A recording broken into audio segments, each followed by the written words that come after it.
Hello everyone and welcome back to Destiny. We learned a lot of really interesting information about how weapons work in Destiny 2. Today I want to dive into the new weapon system in a bit more detail, and also another topic I started to hint at in my previous video about all the changes to the subclasses, and that's the fact that armor, agility, and recovery are now delineated by the armor you have equipped. All of these changes go hand in hand to provide what I believe to be a much more intuitive and balanced approach to combat. Let's get into it.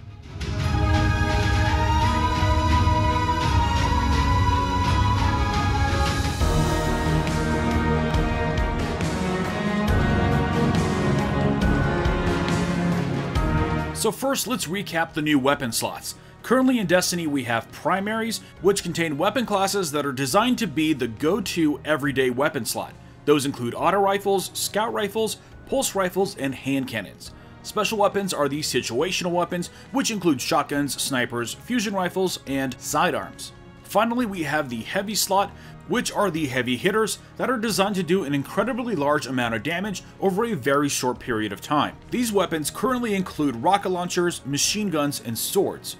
Now, before talking about the changes, I want to quickly go over the few things I believe they're hoping to solve with these changes in Destiny 2.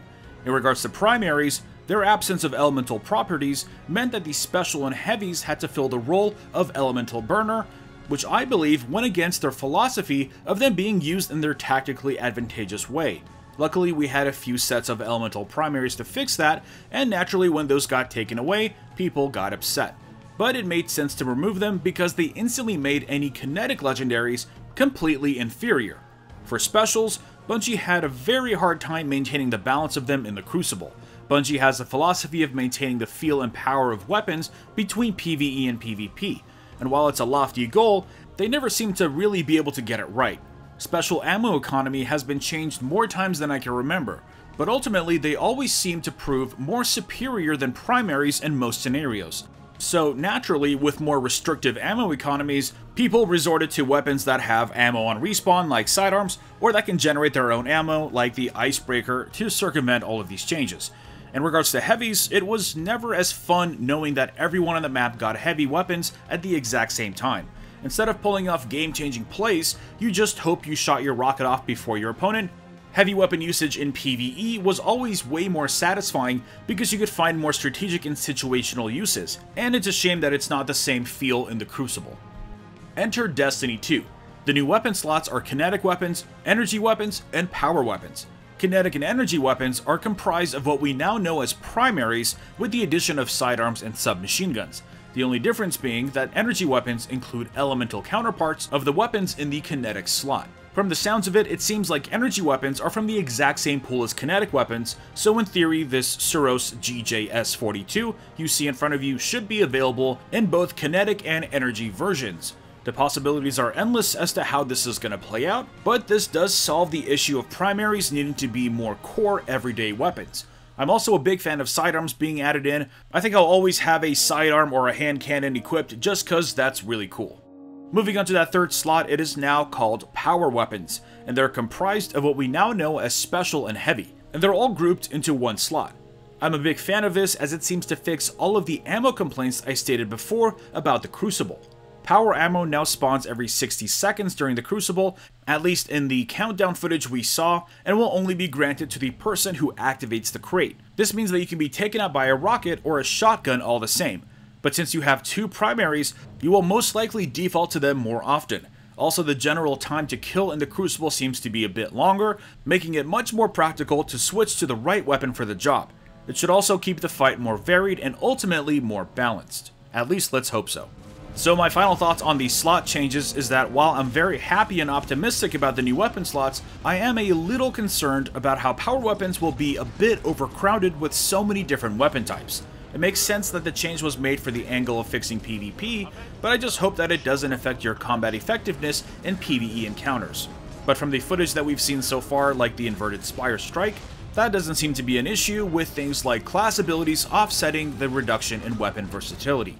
Now, the next topic I wanted to go over are the changes to weapon stats and perks. During the event, players did not have access to the upgrade screen to learn more, but even from the tooltips that we saw some pretty interesting improvements. The first of which is the change from rate of fire to rounds per minute. While it's nice to see more numeric values instead of generic bars, I would have loved them to keep the rate of fire meter, but maybe show us a DPS value instead, like they do in games like The Division. I feel like that's much more valuable information when giving weapons a quick glance. The next change is to what appears to be the addition of weapon style. You can see the Suros here is an adaptive weapon, meaning it's well-rounded, reliable, and sturdy. I don't believe we've gotten confirmation on whether or not this is something that can change or is set to the weapon. If it can be changed, I have a small theory about this. We already learned that they have streamlined the subclass system a little bit, so maybe this is them streamlining the perk selection of the weapons. Below that, we see the weapon feature 1 or 2 weapon perks, like the new reload and accuracy perks we see here, and below that we have something completely new and very exciting, which is a mod slot. This means that we might be able to add certain items to our weapons to add additional features or make them more powerful. If you look at these screenshots from some of the footage that we got, we can tell that some of these weapons seem to have laser optics. So maybe you can get special scopes to add accuracy, or maybe even an extended mag. So my theory is that where weapons might be losing in the area of base perk selection, they might be gaining it back with mods. I assume that you'll be able to find these mods as item drops, or maybe even sold by vendors, then you have to apply them to the weapon of your choice. So if I had to guess, I think you'll have a choice between 2 and 3 weapon styles, which if they're streamlined, they would include sights, ballistics, and things like high caliber rounds and snapshot, all built into the weapon style.